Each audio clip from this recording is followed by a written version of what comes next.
Hello everyone, welcome to Book Vision channel. आज हम करेंगे HTET 2020 में आए रीजनिंग और मैथ्स के क्वेश्चन। तो देखिए फर्स्ट क्या आया था, साथ में आप इंग्लिश में भी देखते रहिए कि 30 मीटर लंबे तरणताल मीन्स स्विमिंग पूल, उसके एक सिरे पर पानी की गहराई 0.8 मीटर तथा दूसरे सिरे पर 2.4 मीटर है। तरणताल की लंबाई के अनुदिश ऊर्ध्वाधर काट परिच्छेद का क्षेत्रफल है। तो क्या दिया था कि स्विमिंग पूल है, उसकी लेंथ दी थी और डेप्थ दी थी वाटर की, एक एंड पे तो इतनी है और दूसरे एंड पे इतनी है। तो हमें एरिया बताना था, vertical cross section of the pool along the length. तो जब इसके लिए हमने फिगर ड्रॉ करी तो ये हमारी इस तरह से बनी कि डेप्थ एक साइड इतनी है, दूसरे एंड पे इतनी है और जो स्विमिंग पूल है उसकी लेंथ हमारी 30 मीटर है। तो हमें क्या निकालना था कि the area of the vertical cross section. तो उसके लिए हमने फॉर्मूला लगाया जो एरिया ऑफ ट्रेपीजियम का होता है कि 1/2 multiply sum of parallel side multiply distance between them. हमने इनकी वैल्यू जो दी गई थी वे पुट करी, 0.8 प्लस 2.4 और मल्टीप्लाई में क्या है डिस्टेंस बिटवीन दैम, वो कितनी थी हमारी 30 मीटर। 2 से हमने कट किया 30 को 15 जा पे, तो ये हो गया हमारा 15 और हमने प्लस किया 0.8 प्लस 2.4, ये हमारा हुआ 3.2। हमने जब इनको कट किया तो वैल्यू निकल के आई हमारी 48 मीटर स्क्वायर, जो ऑप्शन नंबर फर्स्ट में गिवन थी। तो ये हमारा राइट ऑप्शन हो जाएगा फर्स्ट का। सेकंड देखिए, सेकंड क्वेश्चन क्या था कि अमित है वो प्रकाश के पश्चिम में है। ये रीजनिंग का क्वेश्चन था, डायरेक्शन से। क्या दिया था कि जो अमित है वो प्रकाश के पश्चिम में है। प्रकाश के पश्चिम में कौन है? अमित। और सुमित के उत्तर में है, कौन है सुमित के उत्तर में? अमित ही। तो अमित कहाँ है? सुमित के उत्तर में। और थर्ड क्या था, तरुण सुमित के पूर्व की ओर है। तो सुमित का पूर्व कहाँ हुआ? ये हमारी ईस्ट डायरेक्शन है, तो इसके पूर्व में कौन है? तरुण। तो बताना क्या था कि तरुण अमित के संदर्भ से किस दिशा में है। तरुण बताना था कि किस दिशा में है, किसको रेफरेंस लेके बताना था? अमित को। तो ये डायरेक्शन हो गई हमारी south east. South east means दक्षिण पूर्व, जो ऑप्शन नंबर 3 में गिवन था। तो ये हमारा राइट आंसर हो जाएगा 63। देखिए ये मैथ्स का था कि एक चतुर्भुज का एक कोण 108 डिग्री तथा शेष तीनों कोण बराबर हैं। एक कोण की वैल्यू दी थी और जो शेष हैं वो तीनों क्या बताए थे? बराबर हैं। 3 बराबर कोणों में प्रत्येक का मान बताना था। तो बहुत ईजी क्वेश्चन आया था ये कि देखिए चतुर्भुज के जो चारों कोणों का माप होता है वो होता 360। एक कोण दिया था 108 डिग्री और जो शेष कोण है वो तीनों बराबर दिए थे। तो वो तीनों हमने मान लिए x। जब तीनों और जो 108 है उसको, मतलब चारों को जब हमने प्लस किया तो वैल्यू निकल के आई 360। वो होती है कि चारों कोणों का माप तो 108 है, उसको जब हम राइट हैंड साइड लेके गए, इधर ये प्लस में था तो उधर जाके हो जाएगा माइनस में। और x ये कितना हो जाएगा? 3x। तो 3x की वैल्यू क्या हो जाएगी? 252। और 3 इधर क्या है? मल्टीप्लाई में, साइड चेंज करी तो डिवाइड में। तो x की वैल्यू क्या निकल के आई? 84। और x क्या है? हमारे जो शेष कोण हैं जो तीनों बराबर हैं उनकी वैल्यू। यही पूछा था कि जो 3 बराबर कोण हैं उनमें से प्रत्येक का मान, तो वो कितना होगा हमारा? 84 डिग्री। नेक्स्ट देखिए कि a x का पिता है और b y की माता है, और जो x है x और जो z है उसकी बहन है y। ये बताना था निम्न में से कौन सा कथन आवश्यक रूप से सत्य नहीं है, सही नहीं है। तो देखिए ये रिलेशन का क्वेश्चन था रीजनिंग से कि क्या गिवन था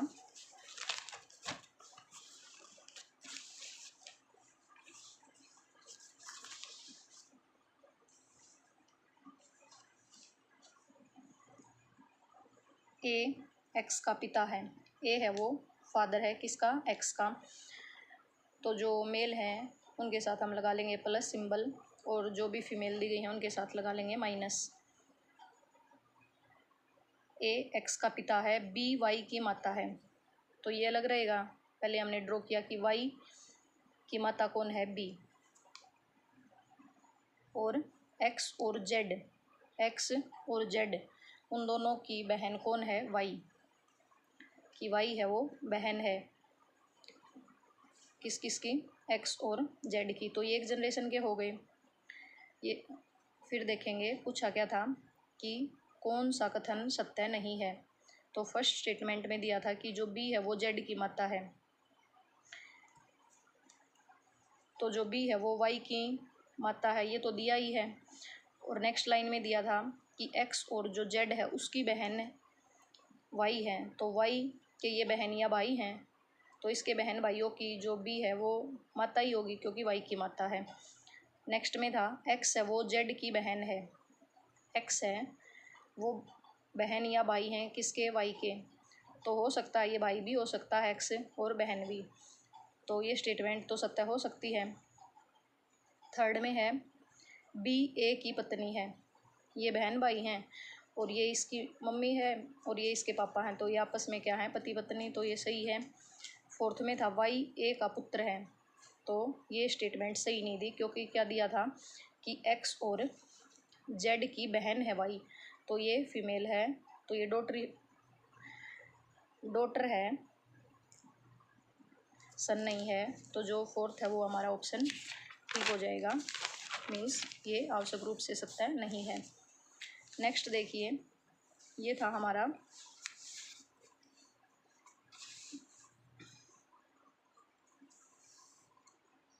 वर्क एंड टाइम का, कि 12 पुरुष एक कार्य को पूर्ण करने में 18 दिन लेते हैं, जबकि 12 स्त्रियां उसी कार्य के 3/4 भाग को 18 दिन में पूर्ण करती हैं। काम सेम है, लेकिन 12 स्त्रियों का दिया है कि वे उसी काम के 3/4 भाग को, पुरुष ने तो काम किया है वो पूरा काम किया है, जबकि 12 स्त्रियों ने उस काम के 3/4 भाग को 18 दिन में पूर्ण किया है। बताना क्या था कि उसी कार्य को 10 पुरुष और 8 स्त्रियां साथ साथ करते हुए कितने दिनों में पूर्ण करेंगे, हमें दिनों की संख्या बतानी थी। तो इसके लिए हम MDH फॉर्मूला अप्लाई करेंगे कि क्या दिया था कि 12 मैन वो काम को कितने दिन में करते हैं, 18 डेज में, और जो 12 जो फीमेल हैं वो दिया था कि वो काम के कितने हिस्से को करती हैं, 3/4 भाग को, 3/4 भाग को 18 दिन में पूर्ण करती हैं।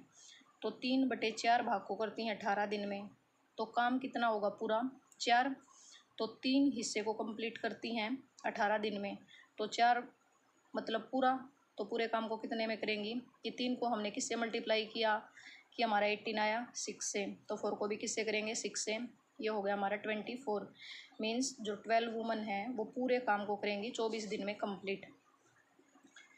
तो काम सेम कर रहे हैं इसलिए हम इन दोनों को इक्वल पुट करेंगे कि 12 मैन वो कितने दिन में करते हैं 18, और 12 जो वुमन है वो काम को कितने दिन में पूरा करती हैं 24।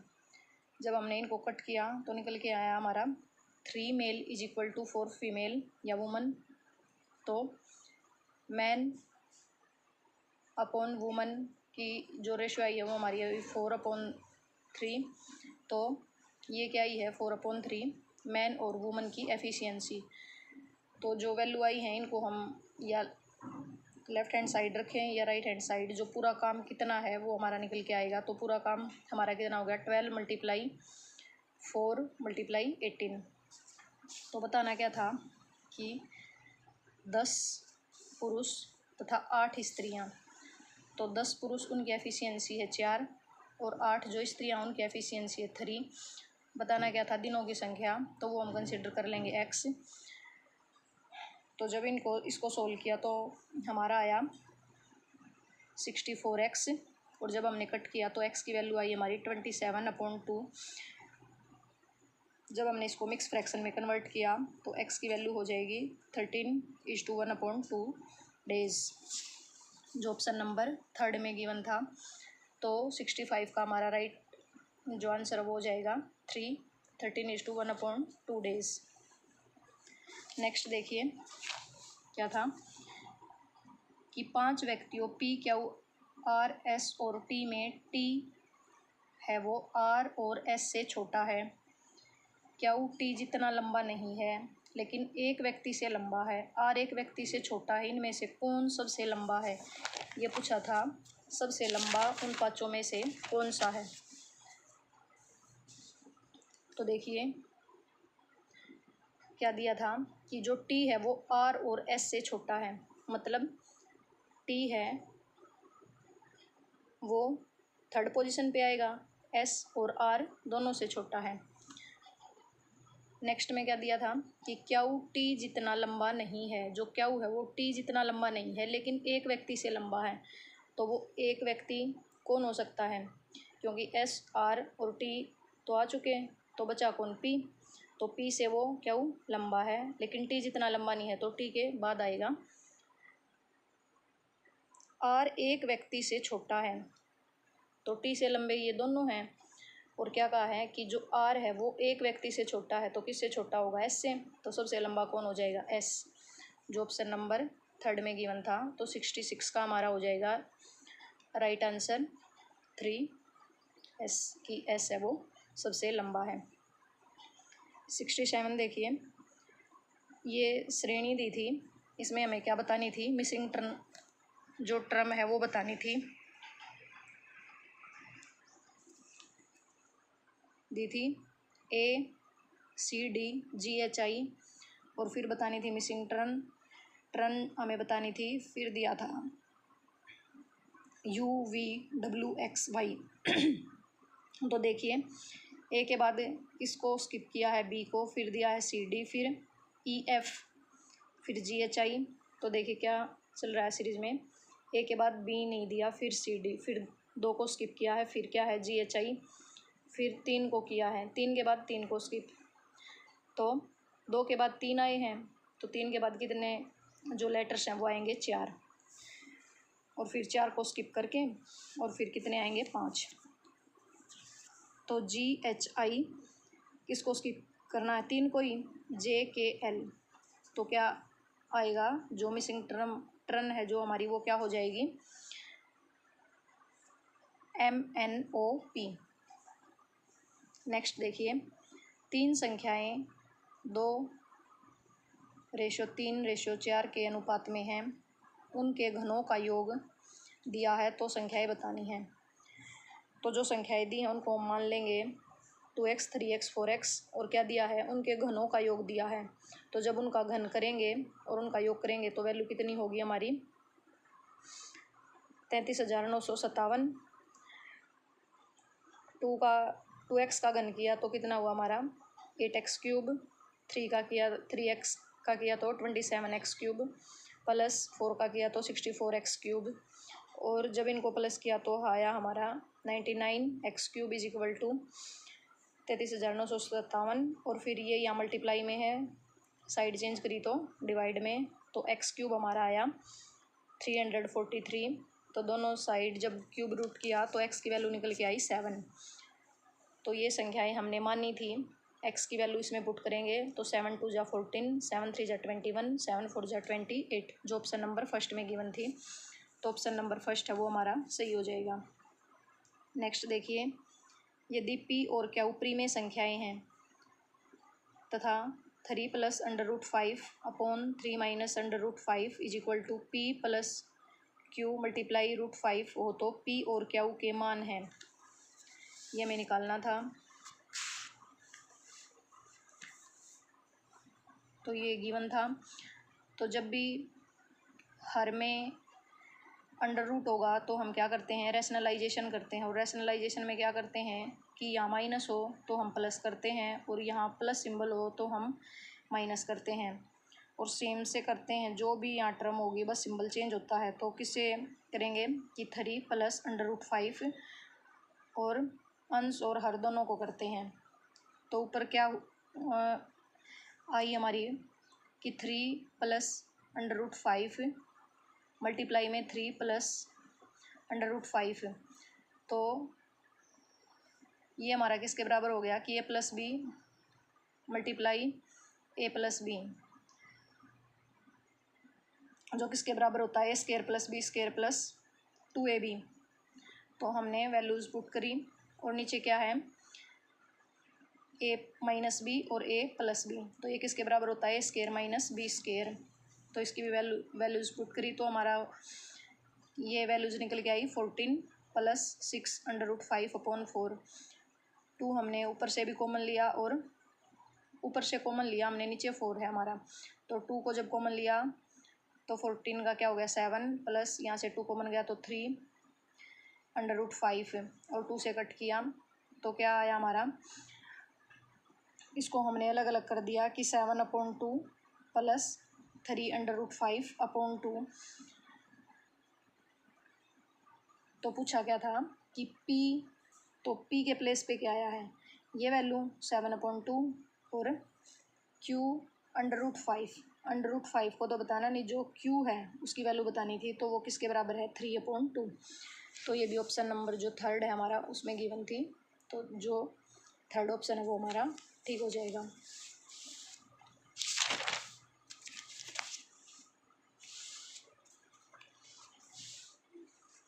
नेक्स्ट देखिए, ये था हमारा नेक्स्ट टर्म बतानी थी of the following letter series की।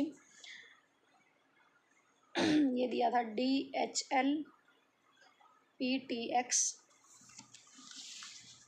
और BFJ, ये बताना था हमें। तो देखिए जो D है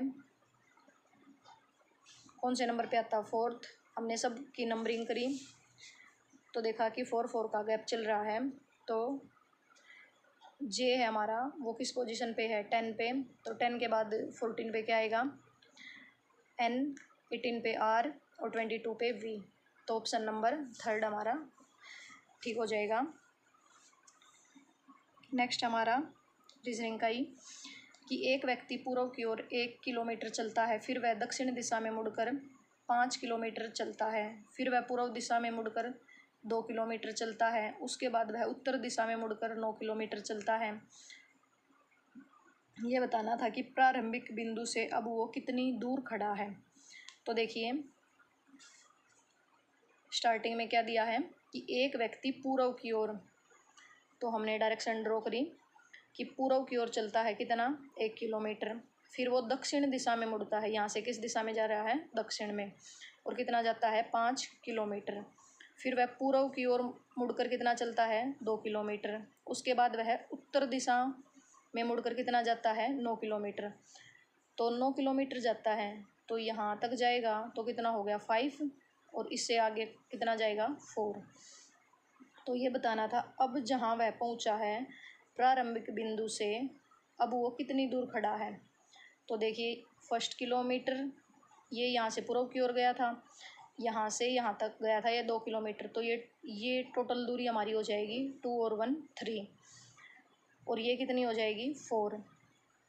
तो ये हम पाइथागोरस जो थ्योरम है उसको लगा के सोल्व करेंगे। हमें हाइपोटेन्यूज का स्क्वायर वो क्या होता है हमारा hypotenuse square is equal to base square plus perpendicular square. जब हमने इनकी वैल्यूज पुट करी तो हाइपोटेन्यूज है जो वो हमारा कितना आया 5। तो वह व्यक्ति प्रारंभिक बिंदु से कितना दूर है अब 5 किलोमीटर। नेक्स्ट देखिए, एक पंक्ति में अनिल बाएं छोर से 16वें स्थान पर खड़ा है कि अनिल की पोजीशन बताई है कि वो बाएं छोर से कहाँ खड़ा है 16वें स्थान पर खड़ा है। विकास दाएं छोर से 18वें स्थान पर खड़ा है, विकास है वो दाएं छोर से 18वें स्थान पर खड़ा है। थर्ड दिया है कि जो गोपाल है वो अनिल से दाईं और 11वें स्थान पर है। अनिल के दाईं ओर उसकी पोजीशन है 11वीं और विकास के दाएं छोर से वो कितने कौन सी पोजीशन पे खड़ा है थर्ड पे। तो विकास से उसकी कौन सी पोजीशन है थर्ड, तो पहले वो ड्रॉ करेंगे कि फर्स्ट सेकंड और थर्ड की तीसरी पोजीशन है उसकी। तो ये बताना था कि इस पंक्ति में कितने व्यक्ति खड़े हुए हैं। तो देखिए अनिल से पहले यहाँ 15 खड़े हैं, 16वीं तो उसकी पोजीशन है। फिर कि अनिल की गोपाल से कौन सी पोजीशन है,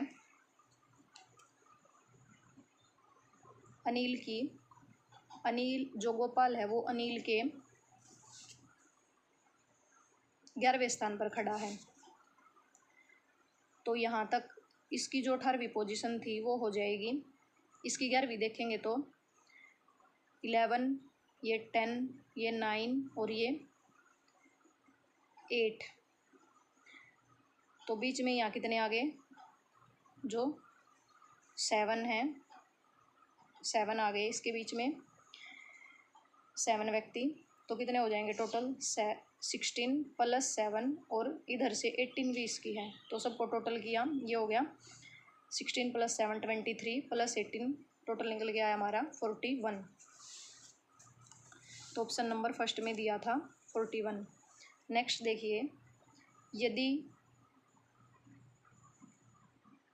2 की पावर x = 4 की पावर y = 8 की पावर z तथा 1/2x + 1/4y + 1/4z = 4 है, तो x का मान बताना था हमें।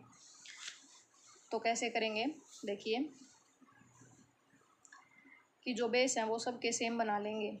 कि 4 को क्या लिख सकते हैं, 2 की पावर 2, और 8 को क्या लिख सकते हैं, 2 की पावर 3। तो सारे बराबर दिए हैं, तो बेस सेम है, तो उनकी पावर भी क्या होंगी, सेम। तो x = क्या होगा, पावर की पावर को मल्टीप्लाई कर देते हैं, तो ये हो गया 2y, ये आया 3z। तो x किसके बराबर हो गया, 2y और 3z के। तो हमें ये दिया है 1/2x + 1/4y + 1/4z = 4, और हमें x की वैल्यू बतानी है। तो जो y और z है उनकी वैल्यू को भी हम x की फॉर्म में कन्वर्ट कर लेंगे।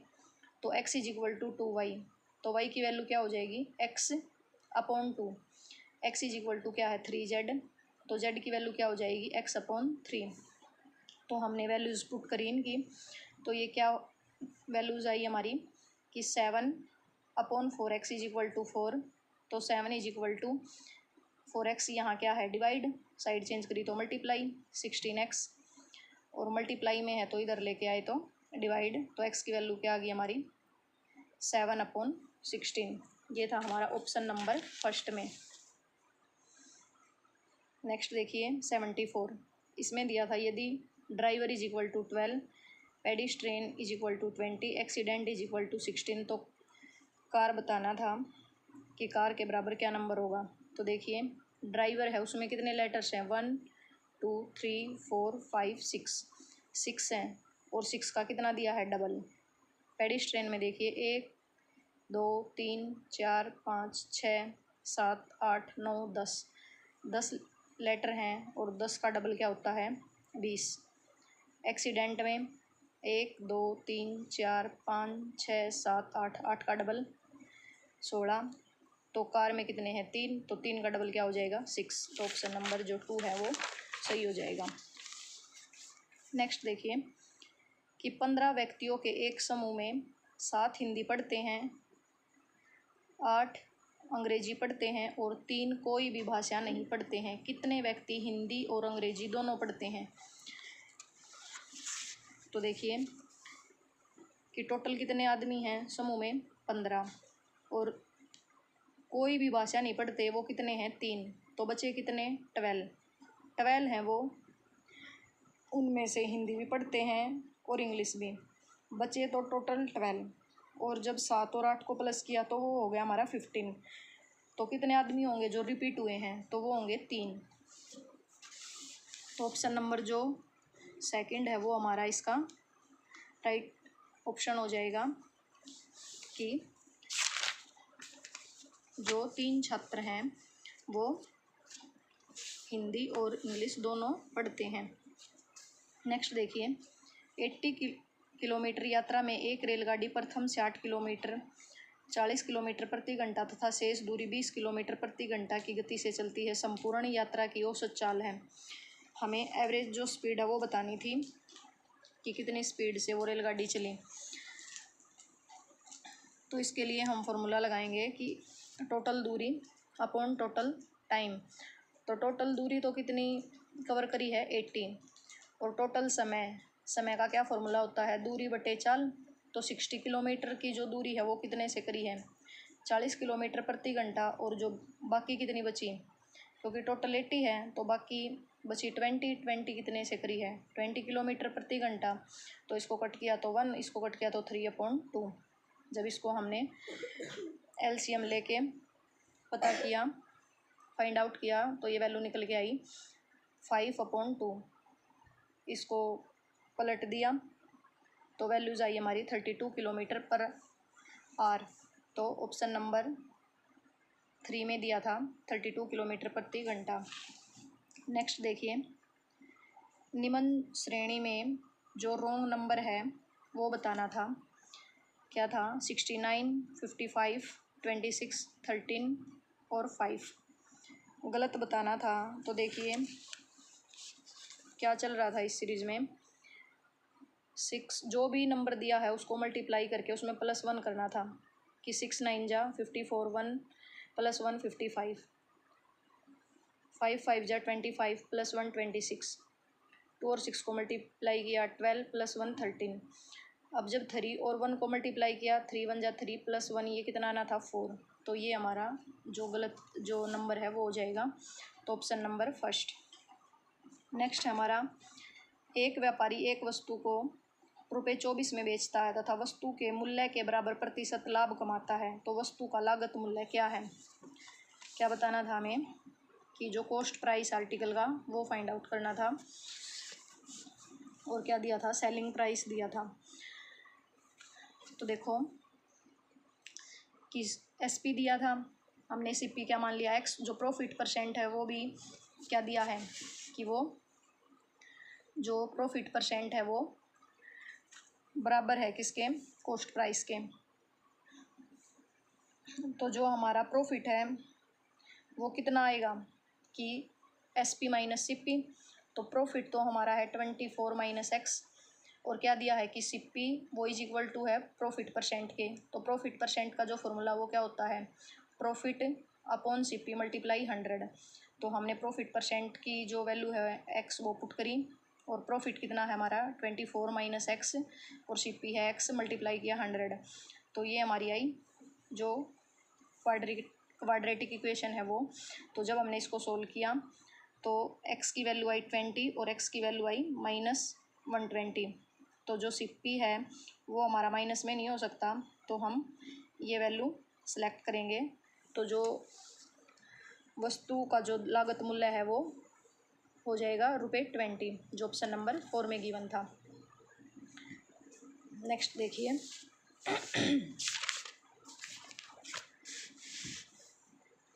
कि एक गोले की त्रिज्या के दुगनी होने पर उसके आयतन में कितने प्रतिशत वृद्धि होगी। कि क्या दिया था, radius of A sphere is doubled, कि जो रेडियस है उसको हमने डबल कर दिया। तो ये पूछा था कि उसके वॉल्यूम में कितने % की वृद्धि होगी। तो जो स्फीयर का जो वॉल्यूम का फॉर्मूला होता है वो क्या होता है, 4/3 πr³। तो पहले ये रहेगी हमारी वृद्धि के बाद V2 हमने क्या मान ली कि उसको डबल किया है, तो 2r³, और 2 का क्यूब किया तो 8r³। तो वो कितनी हो गई 8, और पहले कितनी थी वो 1। तो वृद्धि कितनी हुई 7 की। और जब हम परसेंट में निकालेंगे तो वृद्धि परसेंट कैसे आएगी कि 7 बड़ी है और किससे बड़ी है 1 से, और परसेंट निकालना है तो मल्टीप्लाई में 100। तो वृद्धि परसेंट कितनी हो जाएगी 700, जो ऑप्शन नंबर 4 में गिवन था। आज का लास्ट क्वेश्चन रहेगा हमारा, यदि एक निश्चित राशि का 3% प्रति वर्ष ब्याज दर से 2 वर्षों का चक्रवृद्धि ब्याज ₹101.50 हो तो उसी राशि का समान समय के लिए सरल ब्याज कितना होगा, ये पूछा था। तो देखिए, जो कंपाउंड इंटरेस्ट है पहले हमें वो पता करना है कि वो कितना लगा। तो उसके लिए हम जो ये AB वाला फॉर्मूला है ये लगाएंगे कि 2 वर्ष के लिए लगा है टाइम, जो टाइम है वो कितना है हमारा 2 वर्ष, और रेट कितनी है 3%। तो हम निकालेंगे कि 2 साल में जो चक्रवृद्धि ब्याज है वो कितना हुआ। तो A plus B plus A multiply B upon 100, 3 plus 3 plus 3 multiply 3 upon 100, ये हो गया हमारा 6, ये हो गया 9 अपॉन 100, तो ये निकल के आया 6.09। तो जितना ब्याज बना उसकी तो वैल्यू दी है कि चक्रवृद्धि ब्याज हमारा है 101.50, तो इसकी वैल्यू दी है इतनी।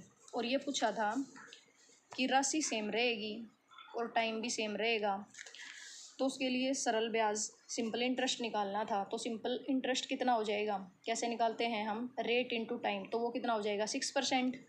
तो हमें 6% की वैल्यू फाइंड आउट करनी थी। तो जब हमने इसको सोल्व किया तो ये हमारा आया निकल के ₹100।